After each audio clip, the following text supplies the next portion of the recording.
Boa noite. Hoje nós estamos iniciando uma jornada online do Covid-19 envolvendo os egressos da Faculdade de Medicina de Campos. Meu nome é Paulo de Assis Melo e eu vou falar sobre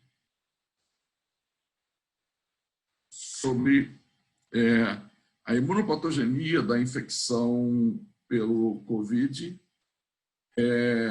e as bases do seu tratamento, certo? Eu sou professor de farmacologia da UFRJ, sou professor emérito da Faculdade de Medicina de Campos, professor emérito, mais do que professor emérito, eu sou ex-aluno da FMC, é a minha casa.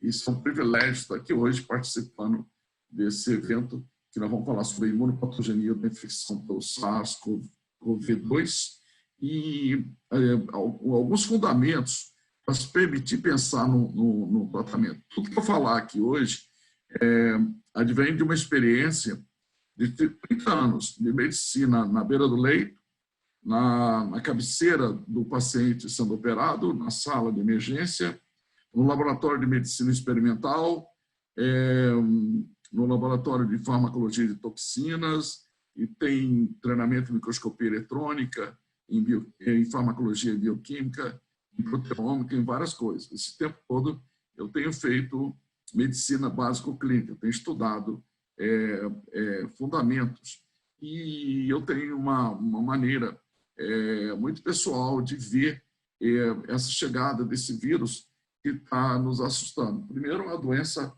extremamente contagiosa, foi reconhecida ser um vírus, né? E esse vírus se espalhou pelo mundo todo e desafiou. Ele é um desafio para os epidemiologistas, os profissionais de saúde, do front, quem trabalha com o paciente, seja médico, enfermeiro, fisioterapeuta, o farmacêutico, o pessoal que está lá na bancada fazendo os exames, está fazendo o teste dos pacientes, os cientistas que estão sofrendo com o vírus e os estadistas, que estão, além de lidar com um problema gigantesco de saúde, uma pandemia, estão lidando com uma recessão mundial, né? Uma situação extremamente diferente. Nós temos uma ideia, o vírus rapidamente se espalhou pelo mundo todo, não existe continente onde esse vírus não chegou. Pode existir cidade, vila, algum lugar que ele ainda não chegou. Mas está marcado que ele botou sua marca em todos os continentes, e algum com maior ou menor intensidade. Isso só os epidemiologistas no futuro vão explicar por que essas diferenças. Todo mundo sabe que tem a ver com a velocidade de chegar pessoas e sair pessoas. O grande tráfego aéreo, por exemplo, da América, do hemisfério norte, talvez possa responder isso.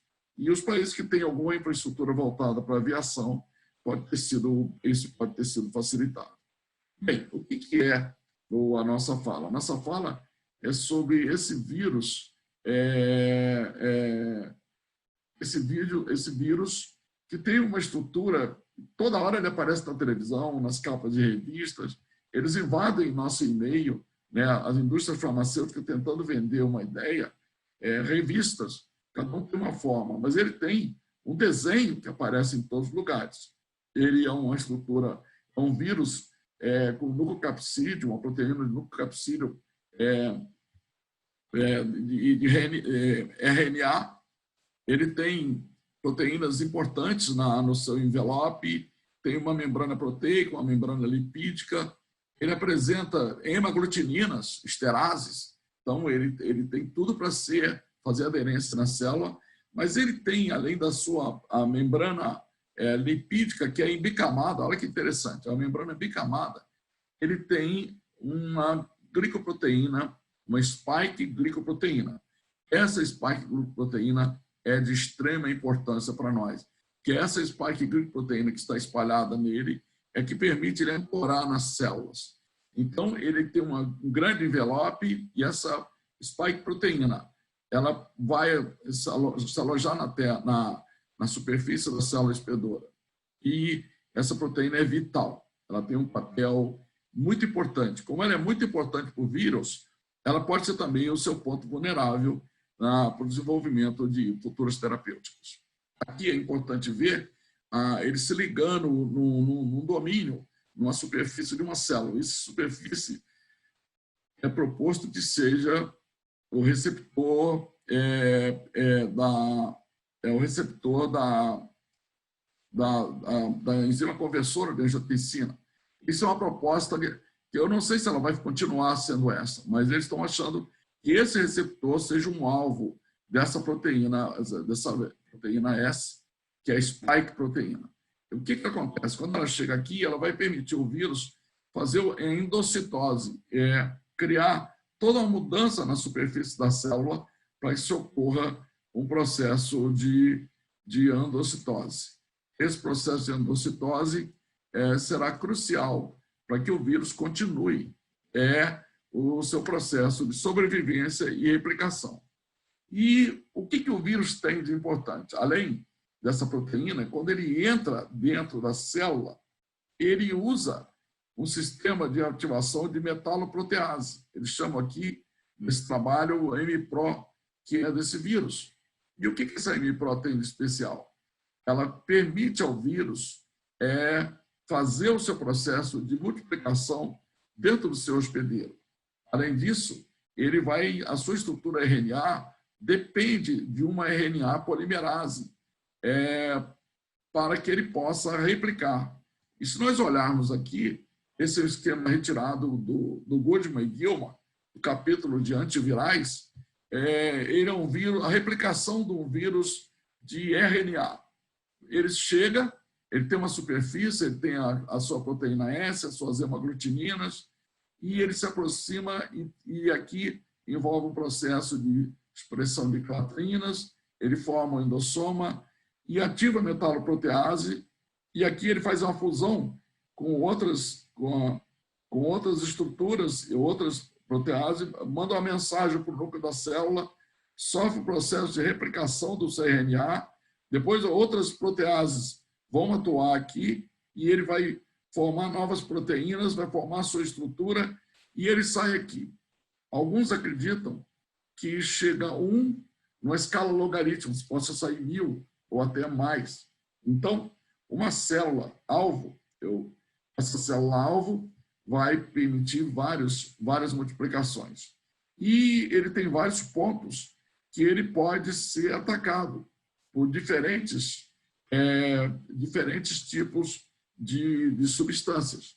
Então, se você está ligado no mundo da ciência, acostuma todos os dias a abrir seu e-mail, recebe artigo de revista de editores e tem essa coisa automática no seu e-mail, todo dia chega um abstract com isso daqui, o novo coronavírus outbreak causou uma globulinemia. Isso é o abstract de tudo. E mostra que ele tem um RNA dependente polimerase, e ela é importante. E aqui eles pensam num antivírus, o Remdesivir. Então, isso é a primeira coisa que apareceu, porque ele foi desenhado para isso. Mas nós não sabemos se ele funciona perfeitamente ainda. Ele está sendo testado, daqui a algum tempo nós vamos ter ideia. E o que aconteceu, o que impressionou todo mundo? A primeira ideia foi que quem viu o primeiro paciente, o paciente teve um quadro perceptível de problema respiratório. E o vírus recebeu esse nome, SARS-CoV. Então, todo mundo correu atrás disso. E aí, tentou-se logo de saída documentar tudo que acontece no padrão respiratório. A maior preocupação foi dos pneumologistas. Isso foi uma coisa ruim, a princípio, porque parecia que era um problema só respiratório. Mas vamos ver que não é só isso. É muito mais do que isso. Então, está aqui as primeiras tomografias computadorizadas e nós vamos ver que aparece um padrão de vidro opaco, né? O vidro está com a sua estrutura opaca, é difícil de ser visto. E tem uma coisa muito interessante, o padrão é bilateral e ele pega o pulmão todo. Rapidamente ele pega o pulmão todo. Então, isso foi, em vários artigos, isso apareceu, esse aqui ficou muito claro. O seu começo ele começa aparentemente na área, principalmente na base, que é a área mais irrigada do pulmão. Vamos prestar atenção nisso. É extenso, certo? Não é uma coisa muito localizada e não pega só o pulmão, pega também o mediastino. Mas é importante no pulmão prestar atenção que ele vai principalmente para a base, mas ele pega o pulmão todo. E esses padrões, eu não vou discutir o padrão radiográfico, quem for da área de imagem vai apreciar isso, tem muita coisa publicada nisso. Eu pesquei nos 20 artigos, eu pesquei esse, e tinha um esquema que dava para mostrar aqui para vocês. Mas é extremamente importante ver essa característica dessa infecção pulmonar pelo vírus. E o que acontece no paciente? O que o paciente tem? Você pode pensar, não faz distinção de sexo, parece que está na mesma faixa, a diferença é muito pequena, ele tem febre, todo mundo tem febre. Qual o grau da febre? Qual é a febre? A febre não parece ser uma febre muito elevada, parece ser uma febre de virose comum. A tosse aparece em alguns, a expectoração nem sempre, mialgia aparece num número razoável de pacientes, cefaleia, dispneia. Olha só, dispneia não é uma coisa tão queixosa, mas todo mundo valorizou muito a parte pulmonar. Desconforto abdominal, dor abdominal e diarreia, desconforto no faringe, alguns têm dor no faringe, dor no tórax, às vezes dor precordial, que, lembrando até doença coronariana aguda, a frequência cardíaca não muda, a frequência respiratória também não muda. E a pressão arterial se mantém bem comportada, a pressão arterial média, que é em torno de 93, 94, uma pessoa normal. É muito interessante chamar a atenção que existe um grupo de pessoas que são ditas pessoas que têm comorbidades. O que quer dizer comorbidades? Normalmente são indivíduos mais idosos que têm hipertensão arterial, diabetes mellitus, doença pulmonar obstrutiva crônica e falência cardíaca, ou doença cardiovascular. Esses pacientes, por exemplo, o paciente com falência cardíaca, ele pode viver no regime de congestão passiva. O paciente doença pulmonar obstrutiva crônica, ele pode viver um processo inflamatório, também com processo de hipertensão pulmonar ou outras doenças. O paciente com diabetes mellitus, seja ele mais, não precisa ser idoso, ele tem o tempo todo uma agressão do vascular por existir da proteína glicosilada, certo? E a glicosilação de proteína de superfície. E é ruim a superfície vascular do diabetes. Eles tendem a desenvolver uma disfunção vascular na estrutura básica. E o hipertenso, ele agride todo o sistema, porque o vaso ele se remodela. O vaso se remodela, o endotélio não é o mesmo endotélio que produz os mediadores que constituem o equilíbrio na perfusão do sangue. Bem, então, se nós formos adiante, como é que esse paciente se comporta? Na fase aguda, logo no começo, ele aumenta a taxa de IgM, a taxa de IgA está sempre elevando, e a IgG, que é mostrando que você adquiriu imunidade, ela vai acontecer dentro de algumas semanas, depende das características de cada indivíduo, mas geralmente a partir de 15 dias a 20 dias, terceira semana, ela vai aparecendo. Então, é muito importante chamar a atenção, porque o pulmão parece ser uma grande superfície de contato, muito grande. Uma pneumonia comum, geralmente, ela abrange um segmento pulmonar, um alvéolo pulmonar, um lóbulo pulmonar. Então, ela é mais localizada. Essa infecção viral, ela ataca de uma forma aberta. É como se você fizesse uma broncografia, colocasse o contraste dentro da traqueia, ele vai para o bronco, ele vai desenhar uma estrutura, como isso aqui. Mas ele não, parece que você injetou no vaso, ele vai pegar de forma generalizada. Isso é bom para quem vai estudar a imagem, pensar desse jeito. Chegando aqui na unidade alvéolo capilar, ele tem desse lado a membrana da alveolar, com o pneumócito 1, o pneumócito 2. Essas células todas têm receptor. Aqui só está representado no pneumócito 2.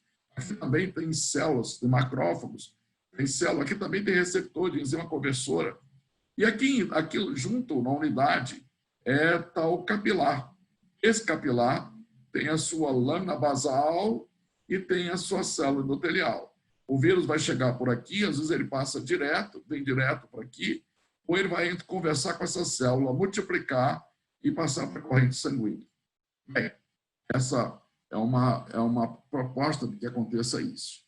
E no pulmão, o vaso, o endotélio vascular, vai sofrer um processo de endotelialite. A inflamação do endotélio altera a dinâmica da coagulação do sangue, pode formar trombos e resposta inflamatória e forma nova neovascularização, angiogênese. Então, o COVID está ligado a uma resposta muito interessante. Olhem só, sobre um pulmão hepatizado de um paciente que faleceu, o patologista olha esse pulmão e ele vai olhar, ele tem um padrão de uma resposta inflamatória, uma resposta inflamatória dura. E ele examina na microscopia eletrônica, corando com hematoxilina e eosina, vocês vão ver esses pontinhos pretos aqui, esses pontinhos pretos são linfócitos. Então, ele faz uma inflamação linfocítica no pulmão e o paciente morre, certo? Junto com isso, a resposta inflamatória aguda, não é? Que logo acontece, e a presença do vírus lesando a célula endotelial rompe a lâmina basal, expõe a lâmina basal, tem hemorragia tem a alveolite, endotelite e tem hemorragia. Aqui é encontrado a presença de trombos, aqui é encontrada a presença de hemácias dentro do alvéolo, ou seja, esse alvéolo aqui não está normal, esse pulmão não está normal, aqui está mostrando, e aqui é uma fotografia mostrando microtrombos na circulação. Isso é um capilar, nós vamos ver na figura mais adiante. O capilar é uma malha, ele como se fosse uma grande luva por fora. Em cima dessa malha, dessa rede de capilar, está uma lâmina fininha, com os pneumócitos 1, alternado de pneumócito 2, produzindo sulfatante, não deixando colapsar essa rede de vasos. O pulmão é quase 90% de vaso. Então, o vírus chega e desarruma a estrutura desse capilar, formando microtrombos aqui dentro. Um detalhe da microscopia mostra que os capilares estão engurgitados, cheios de trombos, e isso pode ser demonstrado aqui é uma microscopia de varredura e aqui é uma microscopia de transmissão, mostrando a luz do capilar e a lâmina basal e a estrutura aqui, estaria a célula endotelial, aqui estão as células vermelhas, mostrando que essa malha foi desarranjada, destruída, certo? Então, a infecção pelo COVID-19, pelo SARS-CoV-2, ela exige que você pense no que está acontecendo. Como é que você vai pensar no tratamento? Como é que você vai pensar no antiviral? Qual é a sua informação, na sua formação médica, qual é a sua formação? Você foi informado, você estudou como farmacêutico, como médico, enfermeiro, fisioterapeuta, que o vírus, obrigatoriamente, ele é um parasita intracelular. Você tem que escolher uma substância que possa impedi-lo de acessar na célula, impedir o seu processo de síntese no hospedeiro, e essa ação tem que mexer, tem que intervir em vários estágios da replicação, na entrada, na sua interação com o RNA, no caso, na sua síntese de proteína para formar a sua cápsula, no seu processo para ele formar a nova proteína S, se empacotar e ser liberado. Então, muitas dessas substâncias, se você abrir um livro de farmacologia, você vai ver que hoje o grande sucesso, por exemplo, na terapia do HIV é a combinação de fármacos, certo? É possível que nós tenhamos que fazer a mesma coisa com o coronavírus. Esse esquema bonitinho que está aqui é de um livro de farmacologia em que fala, por exemplo, antivirais para herpes. aciclovir, ganciclovir, foscarnet, substâncias contra HIV, substâncias que impedem a fusão, e inibidores de protease, são preciosos esses inibidores de protease. Metaloproteinase inhibitors, inibidores de metaloprotease, não pode esquecer isso. A famosa amantadina, que é usada há muito tempo na influenza, e substâncias que podem atuar sobre HBV, HCV, como aqui é uma substância endógena, né? Interferon, lamivudine, bociprevir e outras, ribavirina, por exemplo. E substância inibidora da transcriptase, ou nucleosídeos e não nucleosídeos. E substância que impede ele ser integrado e fazer o processo de endocitose e o processo de voltar e sair da célula multiplicada. Bem, uma das coisas que se pensou é como nós vamos estudar esse vírus. Como é que eu vou saber que essa proteína desse vírus? Para fazer isso, são várias técnicas que são feitas de proteômica. Essas técnicas de proteômica, por exemplo, o Western blot. Para se fazer um Western blot, para se segurar um vírus numa coluna, é preciso ter um anticorpo poderoso. E aqui o que aconteceu? Foi feita uma proposta de desenvolver um anticorpo contra o beta-coronavírus, usando anticorpos camelídeos. Pode ser de lhama ou de camelo. Aqui, no caso, vai ser de lhama. Mas anticorpos, normalmente, pode ser feito de qualquer animal. Mas pode ser feito também de cavalos, certo? Depois eu comento sobre isso. Bem, então, como ele usa um grande envelope e ele tem essa proteína S é importantíssima como um ponto vulnerável dele e também é importante porque ela pode ser lida. O que é essa proteína S? É uma proteína catiônica, ou seja, ela tem amônio quaternário, ela deve ser rica de aminoácidos que tem carga positiva. Então, significa, ele pode ser vulnerável a substâncias que tenham carga negativa ou anticorpos que reconheçam essa sua proteína catiônica, essa sua proteína. Então, foi feito um estudo em que se injetou, aqui no caso de lhama, se injetou o coronavírus atenuado, essa proteína S, e se produziu imunização e primeiro se isolou a proteína, né? Ela foi isolada, foi injetada na lhama e a partir daí ele produziu um anticorpo. Esse anticorpo conseguiu identificar na sua proteína essa proteína S. E aí essa proteína S foi ver qual foi a sequência que se ligou no anticorpo. Por que esse anticorpo camelídeo é tão importante para se ligar a essa proteína S? Dê uma olhada nele. Olha como ele é. Vamos avançar um pouquinho mais. Aqui o anticorpo normal, humano, ele tem uma dupla cadeia, certo? Essa dupla cadeia é mais complicada aqui, ó. E a única coisa que interage realmente é essa estrutura aqui. O anticorpo de camelo, da lhama, só tem essa estrutura aqui. Ele é muito simples, então é fácil de isolar isso, fácil entre aspas, né?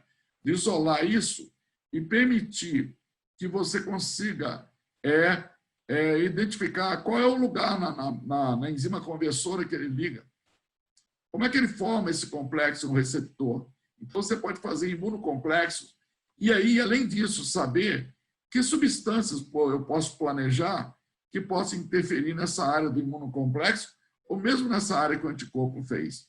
Por que seria uma vantagem produzir um anticorpo camelídeo?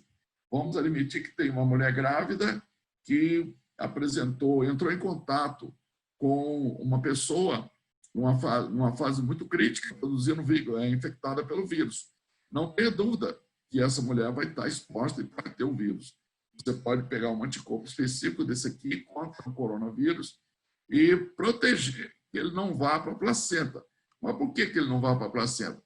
A placenta é o órgão no corpo da mulher que mais tem receptor de enzima conversora. lá, tirando o pulmão, o pulmão foi o primeiro lugar que localizou essa proteína, essa carboxipeptidase, essa peptidase que é a enzima conversora da angiotensina. Depois se descobriu que a placenta, os vasos da placenta são os mais ricos. E o que acontece? Lá, esse anticorpo vai complexar com essa proteína S e não vai permitir que ele faça endocitose, não vai permitir que ele avance, certo? Uma vez que, no momento da mulher grávida, ela às vezes não pode receber muitas substâncias como que possam inibir protease, que possam inibir RNA polimerase, certo? Esses inibidores que podem ser ruins para o desenvolvimento fetal. Então, o que você vai fazer é baixar a carga viral, deixar a imunidade dela responder.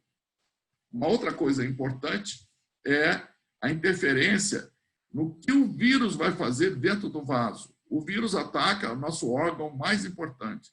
O órgão que entra na intimidade de todos os tecidos se chama sistema vascular. Ele é capilar. Capilar significa o quê? Ele é íntimo dos tecidos. Ele vai na intimidade dos tecidos. Ele tem um capilar arterial e um venoso. E o vírus anda por esse sistema todo. Eu coloquei esse slide aqui, porque o professor Roberto Fonseca é um dos nossos mais jovens professores da farmacologia, e há 2 semanas ele fez um seminário fantástico, muito bom, em que ele falou sobre a anticoagulação no Covid-19. E fez uma conferência muito boa, e eu copiei esse slide dele e compartilhei com ele algum dos seus slides. Esse é um deles, em que ele mostra que parâmetros estão localizados, são importantes para ver na coagulação. O paciente que tem coronavírus, ele tem uma tendência à trombose. Nós vemos lá no pulmão. Isso acontece em outros lugares, certo? E é tão importante isso que o paciente tem que ser visto, tem que ser feita uma avaliação. Normalmente tem que se medir o fibrinogênio no sangue, tem que se fazer contagem de plaquetas, nós vamos ver por que as plaquetas têm que ser contadas, tem que fazer o tempo parcial de tromboplastina ativada e tem que medir o produto de degradação da fibrina. O que é o produto de degradação da fibrina? É o que atualmente nós chamamos de dedímero. Quando nós estudamos medicina lá na década de 70, os hematologistas, nossos professores falavam que uma coagulopatia de consumo aumentava o produto de degradação da fibrina. Bem, então o vírus entrou por via respiratória, pela mucosa, pelo tubo digestivo, e invadiu o sistema circulatório e está em todos os sistemas. E ele vai causar uma hemofagocitose intensa. Ele poderá causar lesões à distância. Por exemplo, o indivíduo chegou do trabalho, ele teve uma infecção viral, chegou do trabalho, botou a sua roupa de esporte, foi para a academia e exaustivamente usou a sua massa muscular. Pode ter certeza, seus capilares musculares vão sofrer. Se ele fez exercício, correu intensamente, pode ser que esse exercício intenso, esse exercício aumentando a pressão, liberando adrenalina, pode causar microhemorragia no tecido pulmonar. Então, ele ele induz um processo de hemofagocitose grande com microhemorragia e microtrombose. E o leito capilar pulmonar é muito vulnerável a essa microformação de coágulos, como qualquer outra parte do corpo. Como outro local do nosso organismo que tem uma circulação assim tão generosa, aqui é muito simbólico, não corresponde ao real. É muito maior do que isso. Quem já viu um pulmão isolado no microscópio, ao vivo, fazendo a microcirculação, sabe que isso aqui não chega nem perto. E o rim também é a mesma coisa. O composto de Malpighi, o glomérulo, a cápsula de Bowman, aquele glomerular, ele também é um alvo muito grande. Normalmente, ele é pouco falado. E, além disso, o que vai acontecer? Quando esse vírus está em contato com esse sistema todo, ele é um antígeno, ele é reconhecido. Ele vai ser conversado com as células imunológicas, vai liberar interleucina, vai liberar uma série de outras citocinas e vai ser criada uma memória que vai se manifestar produzindo IgG e vai ter uma célula produzindo anticorpos IgG e a memória dessa célula que vai permitir depois, no contato posterior, você não tenha a doença. Além disso, essa resposta inflamatória que ele desencadeia, a presença desse antígeno, quando a célula dendrítica reconhece esse vírus e ela conversa com as células, com os linfócitos, ele ativa essas células e cria um sistema, os plasmócitos criam células que vão viajar na corrente sanguínea, matando esse processo. E aqui tem a maneira como as citocinas acabam destruindo as células. As citocinas funcionam como perfurina. O mecanismo dela é que forma um canal chamado perfurina. Bem, se vocês voltarem, essa memória dessa figura, microtrombos, hemorragia e essa lesão aqui, hepatização do pulmão, que o patologista possa descrever, pulmão endurecido e com essa característica, com presença de microtrombos na sua região intraalveolar. Então, citocina pós-inflamatórias, TNF-alfa, interleucina 6, a alteração do grau de captação de oxigênio, e fator de necrose tumoral, principalmente proteínas, metaloproteases procoagulantes sendo ativadas, causando trombose pulmonar. E onde é que está o alvo? O endotélio vascular e a lâmina basal. A lâmina basal é quem sustenta o endotélio. E ela é uma estrutura muito, muito importante. A lâmina basal, que sustenta o endotélio vascular, parece ser, essa é uma publicação do Critical Care recente, que mostra que, esse artigo de Pons, que ela é talvez o ponto de referência na disfunção dos diferentes órgãos que esse vírus causa.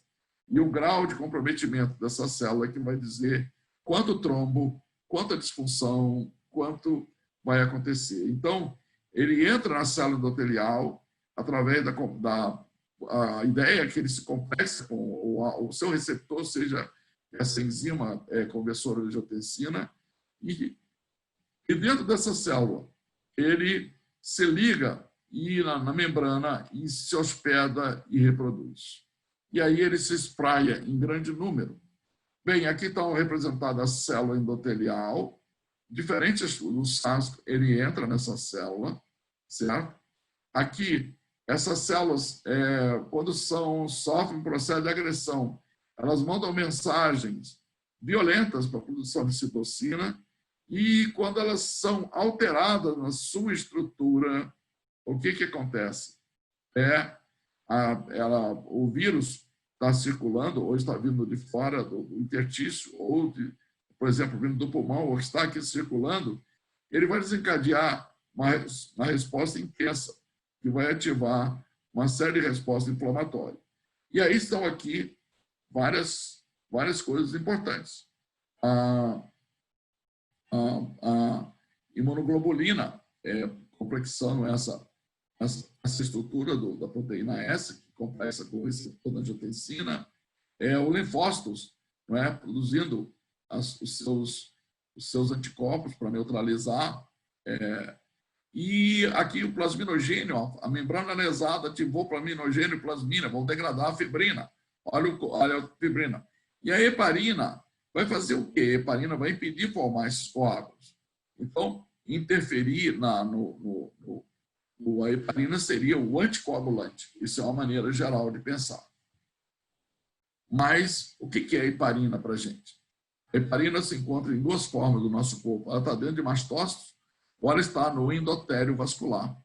O endotélio, a célula endotelial que reveste os vasos, ela tem uma glicoproteína, uma proteína central, que é rica de heparansulfato. Essa heparansulfato, ele é aqui, ó, nesse meio, talvez seja a estrutura mais importante no hipertenso, no diabético, no indivíduo que come muito sal, no indivíduo sob estresse, no indivíduo que não come vitamina C, certo?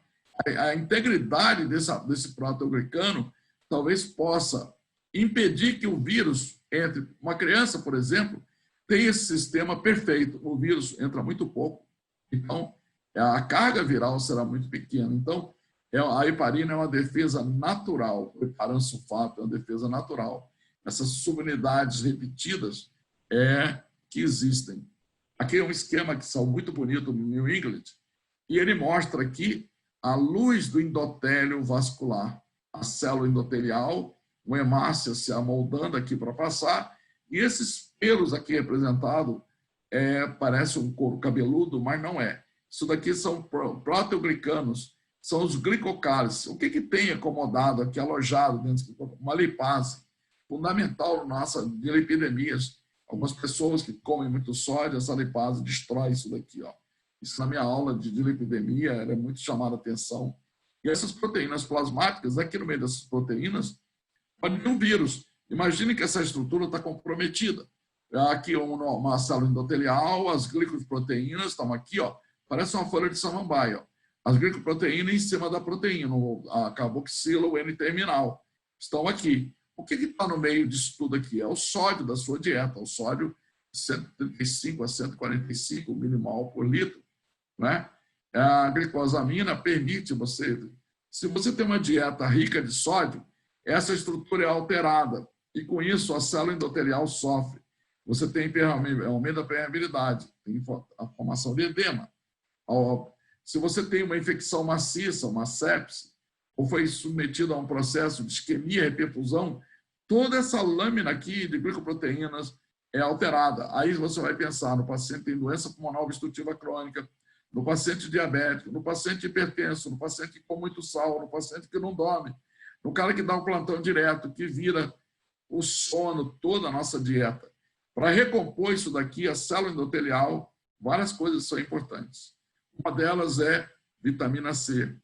Por quê? A formação da lâmina basal depende de um colágeno. E esse colágeno, nós vamos ver aqui, esse colágeno 4, que é a matriz, junto com a laminina, a perfecam e a ionidógeno, ele constitui a lâmina basal onde se ancora a célula endotelial. Você pode ver numa pessoa idosa que não come vitamina C, ela tem microhemorragias no vaso. Alguns você vai colher o sangue, você vai puncionar uma veia, você vai examinar a paciente e você vê que ela tem sinais de que não está bem nutrida, não está comendo a quantidade certa de vitamina C ou de proteína, mas principalmente a vitamina C. O colágeno 4 só forma na presença de ácido ascórbico, ou seja, a integridade vascular depende disso. Aí você tem uma pessoa que está com um desses processos, tem uma dilipidemia ou uma doença ateromatosa, mas o vírus vem e mata essa célula, expõe a lâmina basal imediatamente, o fator de von Willebrand, que está aqui, é ativado. As plaquetas ativam a cascata de coagulação, a adesão plaquetária e a cascata de coagulação vem imediatamente. Aí você tem um sistema de antitrombina que tenta, normalmente, com a célula viva normal, ele controla isso, não acontece, mas com a célula lesada pelo coronavírus, isso vai ser alterado. Então, por que contar plaquetas é muito importante?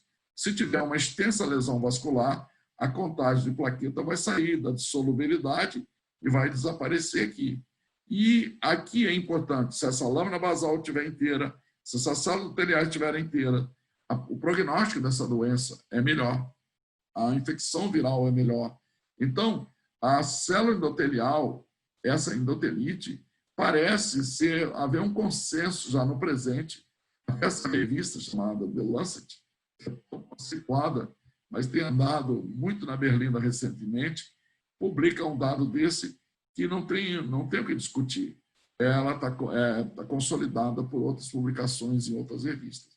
E o que tem de importante?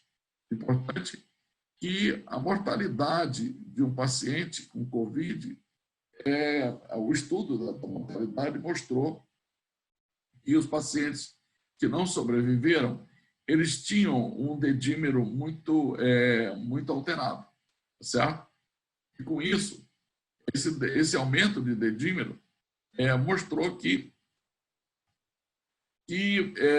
estava acontecendo alguma coisa, o quê? Estava sendo consumido fibrinogênio. O dedímero ele é formado a partir da degradação do fibrinogênio na rede de fibrina, pela plasmina, nós vamos ver daqui a pouco, certo?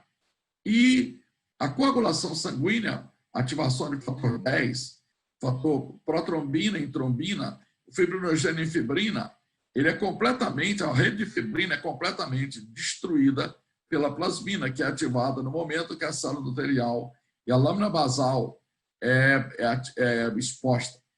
Então, inibidores de ativador de plasminogênio, eles podem ser importantes. A degradação da fibrina é um indicador da lesão do endotélio. Então, isso fala.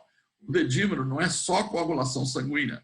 Significa, ele diz para você, está destruindo, consumindo fibrinogênio, o fibrinogênio está caindo, a fibrina está sendo destruída, está aumentando o dedímero.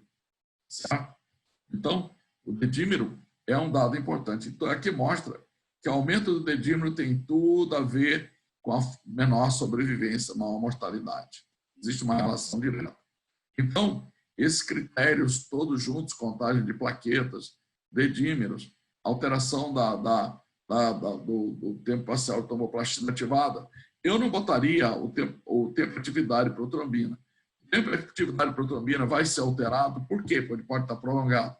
Porque o COVID está lá agredindo o hepatócito, está lá causando disfunção hepática, inflamação hepática. Logo, ele também pode ser um indicador da disfunção de um outro órgão. Bem, como é que nós vamos interferir essa ativação desse vírus? A heparina foi proposta fazer uma terapia anticoagulante. A heparina pode ser feita por via parenteral, ela pode ser colocada. Eu jamais recomendaria antagonista de vitamina K ou outra urgente.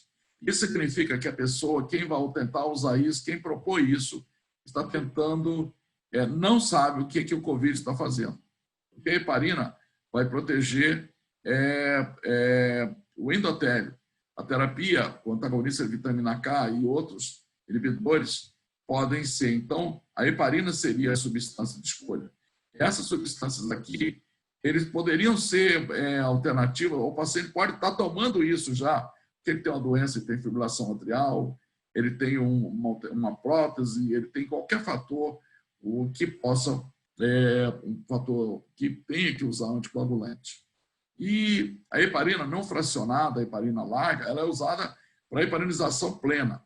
É uma macromolécula, vai de 30 a 40 mil, com unidades repetidas de glicosamina, ácido durônico, glicosamina sulfatada, ácido glucurônico, N-acetilglicosamina. O que ele tem de importante? Esses grupamentos sulfatados que estão aqui, ó, esses grupamentos sulfatados conferem à heparina carga negativa e ela se soma à antitrombina e para essa cadeia de ativação de proteases que está aqui, ó, que foi desencadeada pela lesão do endotélio.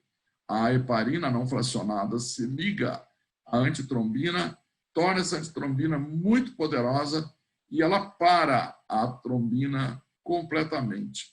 Então, ela é um excelente anticoagulante, não deixa coagular o sangue. Já a heparina de baixo peso ou fracionada, ela tem uma limitação do tamanho da sua molécula.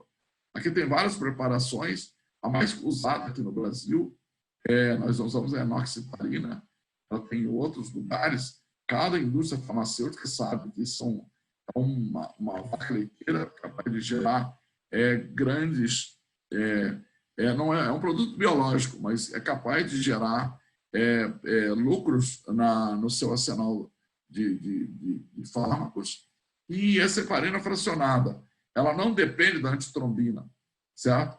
Ela não vai inibir a trombina, ela não vai inibir a trombina diretamente, ela vai inibir o fator 10. Com isso, ela impede que o fator 10 aumenta essa sua capacidade de coagular. Então, a antitrombina ela é importante, mas o fator 10, junto com a heparina fracionada, consegue impedir essa ativação do fator 10 e que, consequentemente, para a trombina antes da cadeia.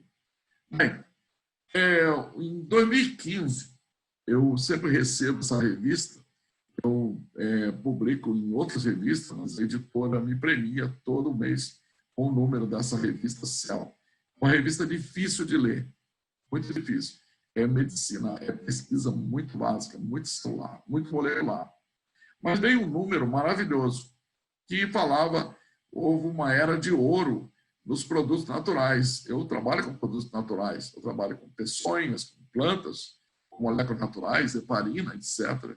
E ele fala sobre o produto Drug Discovery. Então, ele diz assim, o Prêmio Nobel de 2015 em Fisiologia e Medicina foi a premiação foi William Campbell e Satoshi Omura and Yoyu Tu, foi a descoberta de ivermectina e artemisinina, uma planta, duas coisas vindas de planta, terapias que revolucionaram o tratamento de doenças parasitárias devastadoras, sarna e outras coisas. Então, para causar grandes problemas. Mas mais do que isso, no Brasil a ivermectina é muito importante, porque eu conheço ivermectina desde a minha infância, ou adolescência. Eu tenho quase mais de 50 anos, né? Eu já estou com quase 70. Então, tem mais de 50 anos que eu conheci a ivermectina. Ela era fundamental na produção, para o gado ganhar peso, e não podia dar para a vaca que estava esperando bezerra, podia botar a cria fora, podia abortar. Bem, essa ivermectina vem de produtos do solo produzido e faz essa planta. A ivermectina vem do solo e ela foi isolada e permitida. Então, ela até é antimicrobiana. Ela tem vários efeitos. Ninguém imaginava que a ivermectina pudesse, uma hora, ser aprovada para tratar o Covid. E no Brasil, há vários médicos de cidades pequenas fazendo uma prescrição, a gente chama de off-label, quer dizer, está fora daquela indicação clássica do medicamento. Não, normalmente ela é feita como antiparasitário, para sarna, mas aqui ela está sendo usada como antiviral. E ela é também um antimicrobiano. Alguns pacientes com infecção urinária, às vezes a única alternativa é tratar com ivermectina. Já tem várias publicações disso, vocês vão encontrar isso na literatura. Então, é uma substância que tem uma substância quimioterápico, antiparasitário, que se tornou um antiviral. E está aí a caminho de ser lançado. Qual é a proposta dela como antiviral?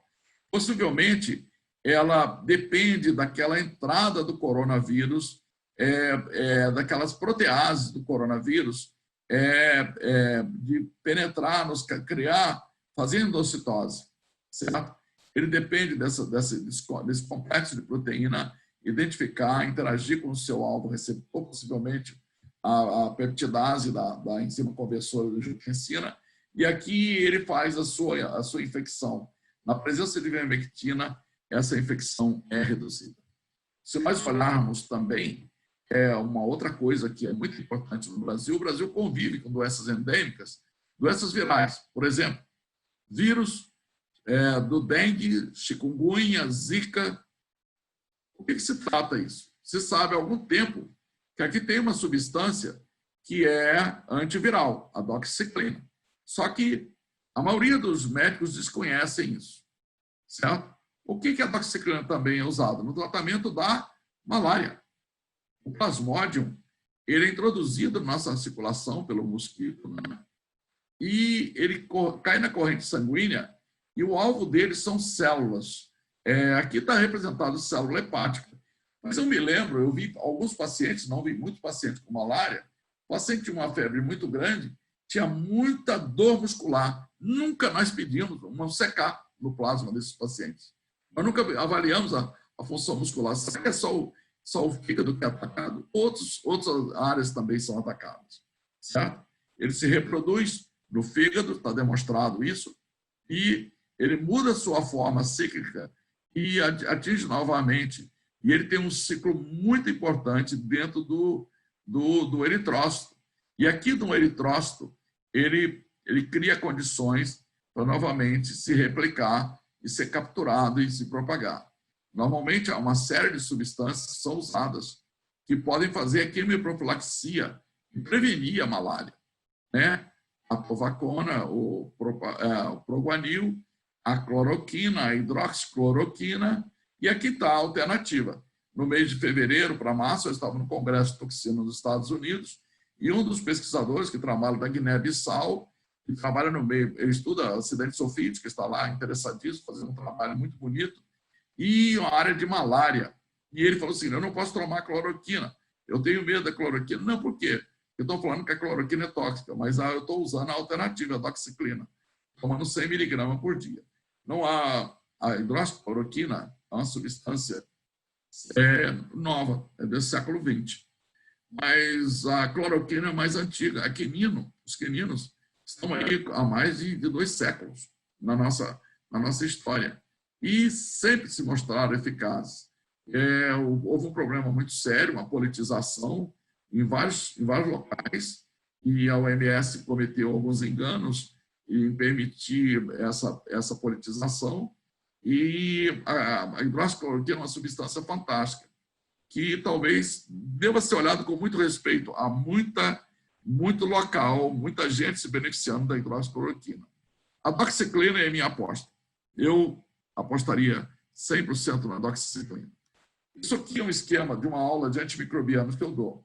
Coloca esse esquema de uma bactéria que tem a sua parede e a sua membrana.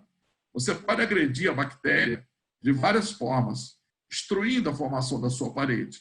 Você pode impedir essa bactéria de reproduzir. Essa bactéria tem algumas coisas que são próprias de micro-organismo, mas algumas proteínas são muito parecidas com a nossa, tanto é que você não pode usar em mulheres grávidas, que ele impede o crescimento do feto, com exceção dos macrolídeos, como, por exemplo, a eritromicina, a azitromicina, a claritromicina, que eu não escrevi aqui, mas essas substâncias, elas podem ser usadas, porque a unidade, a interferência dela no ribosoma, no RNA, é diferente. E, estranhamente, a azitromicina, junto com a cloroquina, tem sido muito bem recomendados recentemente. E eu ficaria também com a doxiciclina, jamais abriria a mão da aspirina. Na década no século XX, no começo do século XX, durante a grande epidemia espanhola, 3 coisas eram importantes. Gargarejo com água, sal e vinagre, por causa do ácido acético mata o vírus. E o sal cria um ambiente ruim para ir, a água de sal morna com ácido acético. Segunda coisa, tomar aspirina, certo? Diminuía muito. Os profissionais de saúde faziam ou gargarejo de aspirina ou faziam gargarejo de ácido acético, de vinagre com sal. E tomavam aspirina. A outra coisa era a vitamina C. Ingestão de frutas e alimentos ricos em vitamina C. Não havia essa fartura que nós temos hoje de vitamina C nas farmácias, no supermercado que você compra pela internet. Então, a vitamina C, porque ela garante a integridade do endotélio. A aspirina, porque ela retarda a agregação plaquetária. Ela é complexa com o vírus. Se você pensar na heparina, a heparina teria 3 papéis importantes. Um, diminuir a microtrombose. A outra, complexar com a proteína S do vírus. Já tem trabalho mostrando que ela é complexa, a proteína, até com destrana sulfatada, heparina e complexando com o vírus. Então, não deixe o vírus entrar na célula. E a outra coisa, efeito anticoagulante, efeito antiviral e efeito anti-inflamatório. Você está com o seu paciente saindo daquela fase grave do COVID e você mantém a sua enoxaparina subcutânea diariamente. E, de repente, você começa a ver que o paciente começa a melhorar, o pulmão dele mostra resolução, ele começa a sair da máquina de hemodiálise, que muitos pacientes, o rim é o alvo, certo? O músculo, o rim é o alvo, o fígado, mas o paciente começa a melhorar e aí o dedímero sobe. E aí o médico fica assustado. Está piorando, está voltando tudo. Não. O processo inflamatório entrou em fase de resolução. Todos aqueles coágulos formados, aquela crosta inflamada, os vasos, aqueles capilares que morreram e foram substituídos pela angiogênese, a nova formação vascular, o sistema linfático começa a drenar aquilo e jogar o dedímero na corrente sanguínea de novo.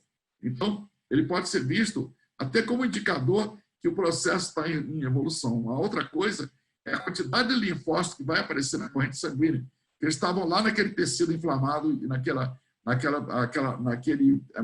resposta inflamatória, quase uma resposta inflamatória que lembra aquelas doenças, um granuloma. Não chega a ser um granuloma, mas ela é uma resposta inflamatória cheia de linfócitos. O linfócito volta a aparecer na corrente sanguínea.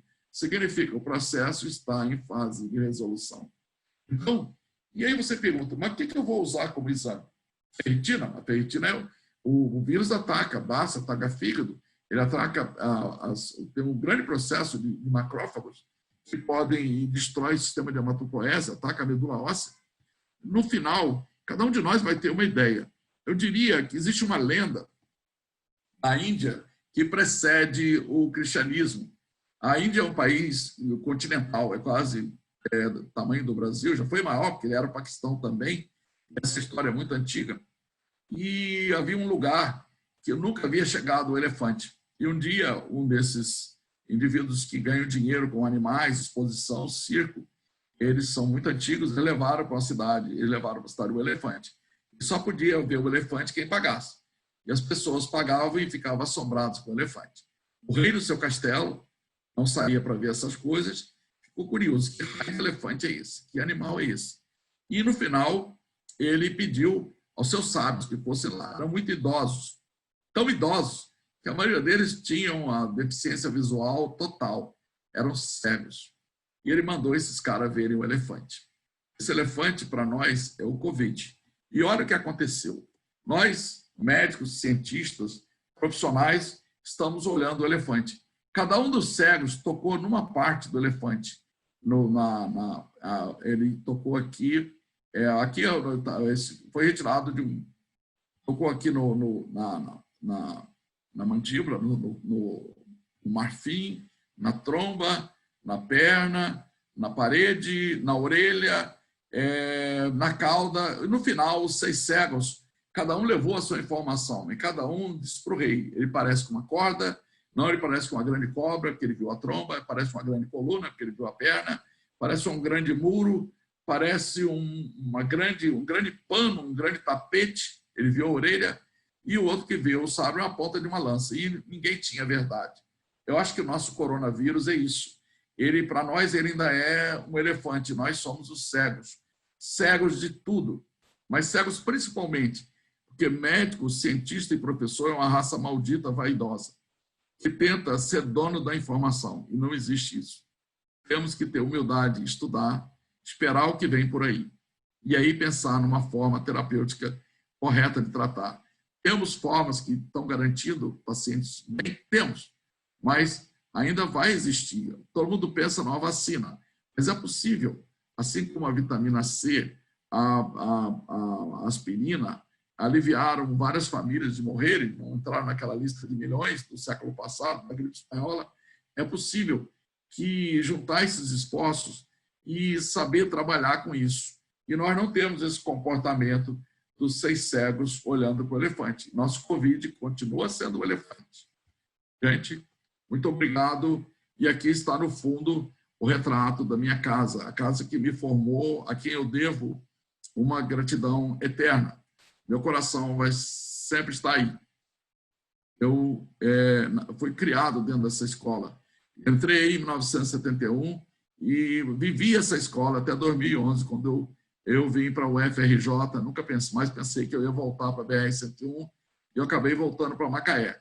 Mas eu estou em Macaé, sou professor de Macaé e do CCS. Estou ligado a programas de pós-graduação e graduação no CCS e também ao programa Faculdade de Medicina da UFRJ Macaé. Muito obrigado e até mais.